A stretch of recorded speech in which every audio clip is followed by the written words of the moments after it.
വളാഞ്ചേരി നഗരസഭ സ്വരാജ് ലൈബ്രറിയുടെ സമ്പൂർണ്ണ ഡിജിറ്റലൈസേഷൻ പൂർത്തീകരിച്ചു. മെമ്പർഷിപ്പ് എടുത്തു. ഇപ്പോൾ 1600 മെമ്പർമാരായിട്ട് ഈ ലൈബ്രറിയിലെ അംഗസംഖ്യ ഉയർന്നു എന്നുള്ളതൊക്കെ വളരെ സന്തോഷമുള്ള കാര്യം. വളാഞ്ചേരിക്ക് മാത്രമല്ല, വളാഞ്ചേരിയിലുള്ള സമീപ പ്രദേശത്തുള്ള ലൈബ്രറിയുമായി ബന്ധപ്പെട്ടുകൊണ്ടുള്ള പ്രവർത്തിക്കുന്ന മുഴുവൻ ആളുകളും ഇവിടെ ബന്ധപ്പെടുന്നു എന്നത് ഏറെ പ്രത്യേകതയാണ്.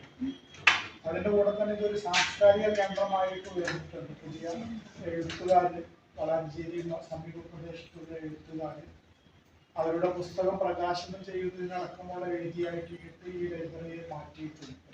ഇനി മുതൽ ലൈബ്രറിയിൽ വരാതെ തന്നെ ഫോണിൽ പ്രത്യേക ആപ്പ് ഉപയോഗിച്ച് ലൈബ്രറിയിലെ പുസ്തകങ്ങളുടെ വിവരങ്ങൾ അറിയാൻ സാധിക്കും. മാത്രമല്ല, മെമ്പർഷിപ്പ് എടുക്കുമ്പോൾ ലഭിക്കുന്ന കാർഡിലെ QR കോഡ് ഉപയോഗിച്ചും ലൈബ്രറിയിലെ പുസ്തകങ്ങളുടെ വിവരങ്ങൾ അറിയാം. വളാഞ്ചേരി നഗരസഭ 11 ലക്ഷം രൂപ ചിലവഴിച്ച് ലൈബ്രറിയുടെ നവീകരണ പ്രവൃത്തികൾ നടത്തിയിരുന്നു. ഇതിന്റെ ഭാഗമായാണ് സമ്പൂർണ്ണ ഡിജിറ്റലൈസേഷനും നടത്തിയത്.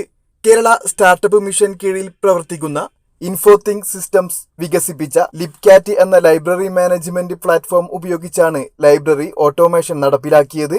ലൈബ്രറിയിലെ 1600ഓളം വരുന്ന അംഗങ്ങൾക്ക് പദ്ധതിയുടെ ഗുണം ലഭിക്കും. 10,000ഓളം പുസ്തകങ്ങളും 12 പത്രങ്ങളും 20ഓളം ആനുകാലികങ്ങളും ലൈബ്രറിയിൽ ഒരുക്കിയിട്ടുണ്ട്. സമ്പൂർണ്ണ ഡിജിറ്റലൈസേഷന്റെ ഉദ്ഘാടനവും ID കാർഡ് വിതരണവും നഗരസഭാ ചെയർമാൻ അഷ്റഫ് അമ്പലത്തിങ്ങൽ നിർവഹിച്ചു. വിദ്യാഭ്യാസ സ്റ്റാൻഡിംഗ് കമ്മിറ്റി ചെയർമാൻ മുജീബ് വാലാസി അധ്യക്ഷത വഹിച്ചു. ഇൻഫോതിങ്ക് പ്രതിനിധി മുകേഷ് അരീക്കോട് പദ്ധതി വിശദീകരിച്ചു.